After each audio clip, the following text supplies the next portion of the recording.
so I'm super excited about this. Finally get to start doing videos about this. This is a follow-up to the tweet that I posted today, and it's about all the work I've been doing all week. The sale page is up for the Woozle Game Boy Advance Consolizer kit, as seen working here. The sale page was mostly posted so that we could gauge interest. We want to know how many people want one. You know, we don't really know what to expect yet, so we're very much gearing up for it. We're still in prototype phase.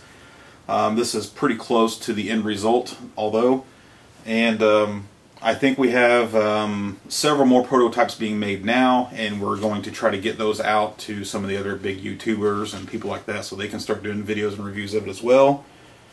And hopefully in the next, I don't know, 2-3 months, maybe we'll have already done a pre-sale, a pre-order, and we'll have made an order for actual kits to sell.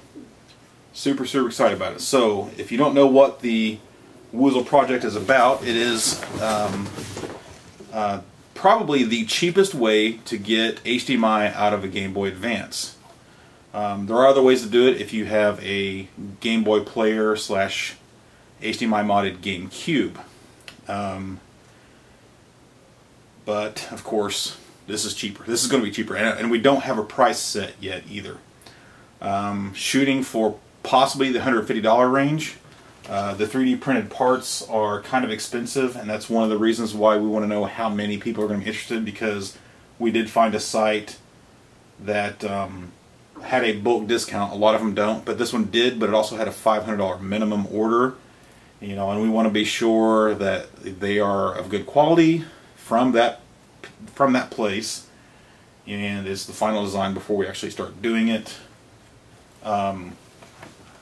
So yeah, when I know a price, or when we set it down, it'll be posted somewhere.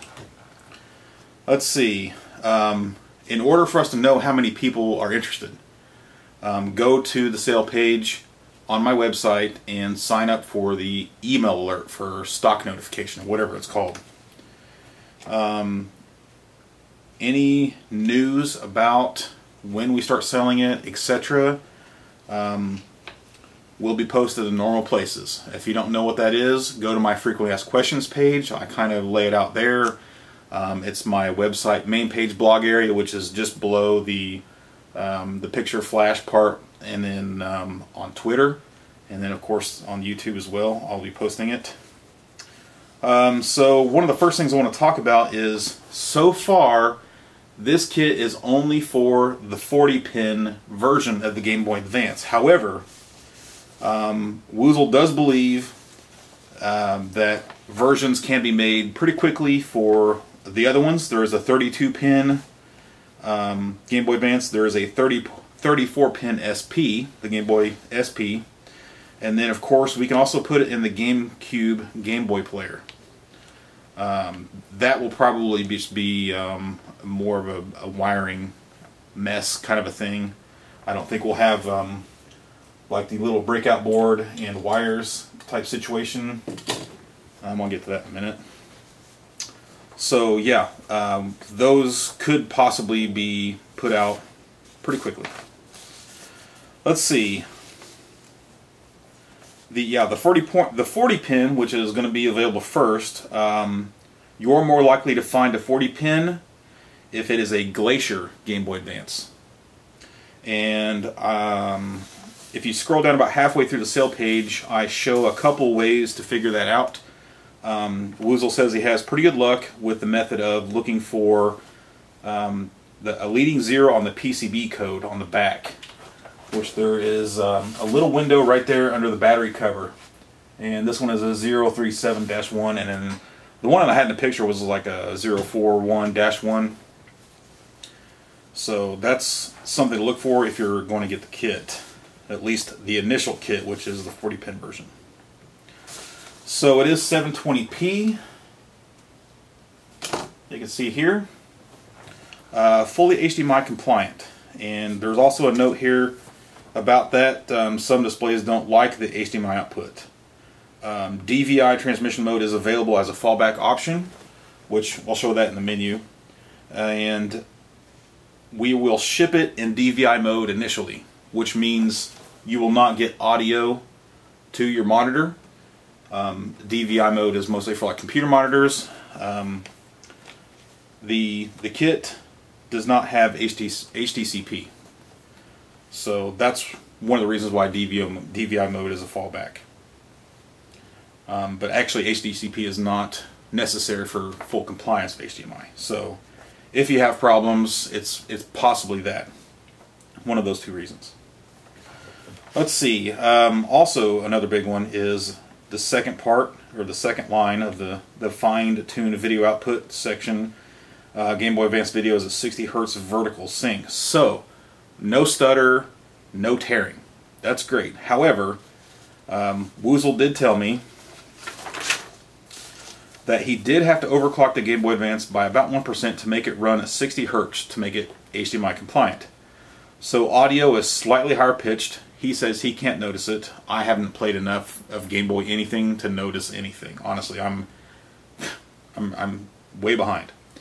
But speedrunners might have a problem with this. But he thinks that, and he's not 100% sure, that you might be able to leave the original Game Boy Advance crystal installed on the motherboard, and it will run at its original speed, but there will be screen tearing in the HDMI output, and HDMI audio will be messed up.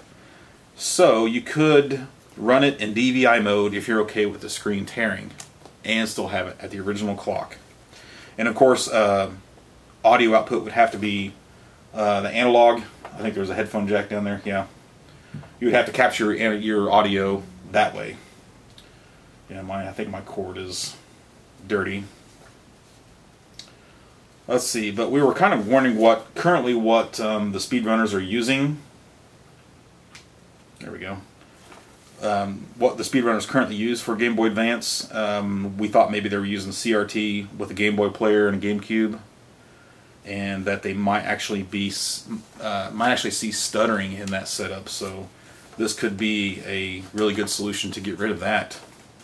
It also talks about having direct digital 4:4:4 RGB video. That's high bandwidth RGB video, all digital, no analog to digital conversion. There is 4x scale for Game Boy Advance games, letterboxed in a 1280 by 720 frame, which is what you see here. Just a little bit of black top and bottom.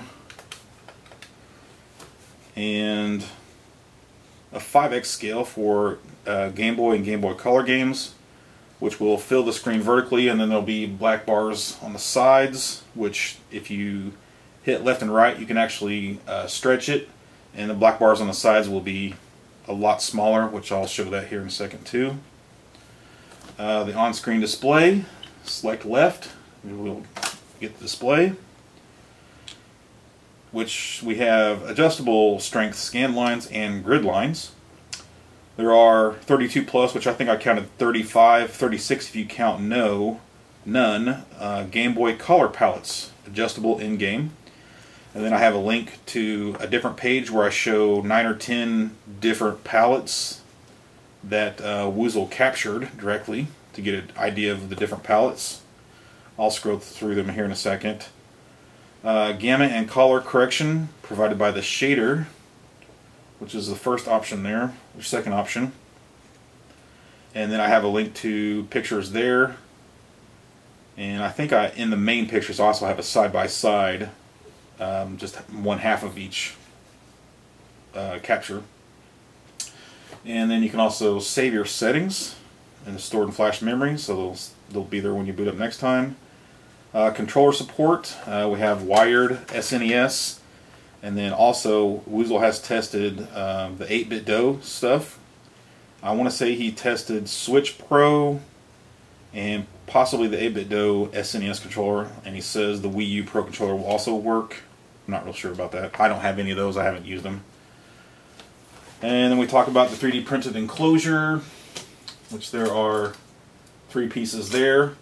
This piece holds the main kit board, and then there's a couple pieces to secure it all in place. This full console conversion LCD is replaced with HDMI module, and fully reversible, no case cutting, and USB powered, and it's under 500 milliamps, so possibly could be powered from your TV USB port. Another interjection I said here was, what about firmware updates, because that comes up once in a while. This one will be a little bit tougher. It will not be from a flash card. It will be by JTAG. So we might want people that actually know what they're doing to do that. Whoever you have install it, or if you're actually good with JTAG and FPGA software. Let's see. Next, I showed a side-by-side comparison of the Game Boy player composite captures and the Consolizer HDMI captures. There's a link to a whole different page there with a bunch of different pictures. Then I talk about the breakout PCB, mostly just because that's most of the installation there is wiring up, and I've got a picture on the sale page there, a good close-up picture, so that you only have really these two flat flex cables running to the main board up in the 3D printed housing. So it's going to be a fairly easy install. I don't see that costing too much to get it done. I got a couple links to some of Woozle's YouTube videos, and then the section about how to identify the 40-pin and the kits that the versions of the kit we're going to try to get out. And then at the bottom, I have links to a user manual and installation guide that Woozle had already written up. And then the frequently asked questions page, which is not up yet because I don't know what those are yet. So when that does come up, that will be a link and not just say coming soon. So yeah, this has not been a secret project. I haven't really talked about it myself, so it's kind of a secret that I was going to sell it, but obviously I'm going to, if you've seen the page. But Woozle does have his own website. I think it's Woozle's Projects. I'd have to put a link somewhere in that, but he's had updates about this project on maybe some forums and on his page and stuff. But if you go there, you'll find out that this basic kit is also going to be used on 2 other consoles, which I'm super excited about. Neo Geo Pocket Color and Game Gear. So I think the Game Gear will be a huge seller, and the Neo Geo Pocket, of course, is just going to be cool. Because I don't think there's any other way to play Neo Geo Pocket Color or Game Gear games. At least, you know, we had the McWheel screen mod for Game Gear, and of course Tim Worthington's RGB, but I don't think there's any like straight up HDMI kits. So anything, if you want HDMI from those for capturing, for YouTube, whatever, you're going to put some more money into it than you would with these kits. So yeah, let's see, I'll get back to showing this. Okay. I haven't actually played with scan lines and stuff yet. Oh, that's cool. So B is the grid and A is just, no, maybe not.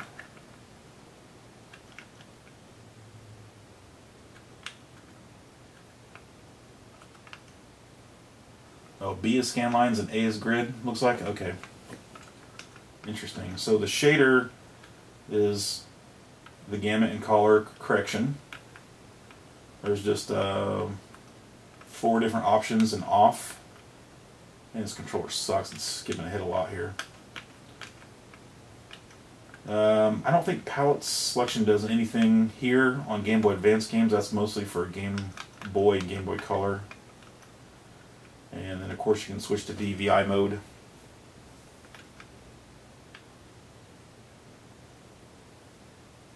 And basically it'll still work, you just won't have audio. And then of course you go down and you just press right to save settings. And select down to get to or get out of the menu. Let's see, I think there was I couldn't find a working Game Boy Color game. I think mine are all these Pokemon games. so that I get the main screen and that's it. But that gives you an idea of if you push the left shoulder pad, it stretches it, and right takes it back to normal. And you can actually, on the Game Boy Color, you can cycle through the palettes like this. And you got A1 through 7 down through E, so that's 35 and then off. Okay, I don't know if, yeah, shader works on this too. Obviously scan lines and grid lines will as well. Okay, and then original Game Boy, this is tennis. If you want to scroll through the palettes while the game is initially on, you have to hold left and B while you power it on. That puts it into grayscale mode. And